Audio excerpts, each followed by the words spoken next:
बहुत अच्छा एक्सपीरियंस था। हम कब से वेट कर रहे थे कि हमारी भी टर्न आए, हम भी वोट करें। सो आज हमने वोट दिया, हमारा बहुत अच्छा एक्सपीरियंस रहा इसका। और क्या उम्मीदें लगती है आपको कि आपके वोट से कितना चेंज होगा?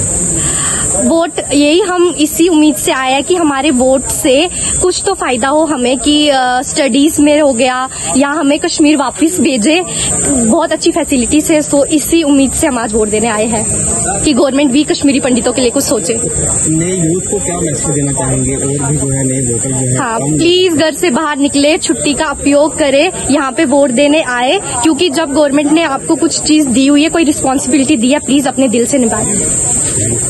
जो एज ए यूथ की एक रिस्पॉन्सिबिलिटी है कि मतलब वोट डालना, मतलब काफ़ी एक्साइटमेंट थी, तो काफ़ी अच्छा लगा वोट डाल के। किस तरह के चेंजेस अब आप चाहते हैं कि जो नई सरकार है हमारे देश का विकास हो अच्छे से, मतलब हमारा देश मतलब तरक्की करे, उसी हिसाब। आपकी क्या क्या वैसे आपके दिल से क्या डिमांड है कि क्या क्या चीज़ें पूरी होनी चाहिए आपकी? मतलब यही स्कूल कॉलेजेस मतलब अच्छे से मतलब बने, अच्छी तरह विकास हो देश का, बस।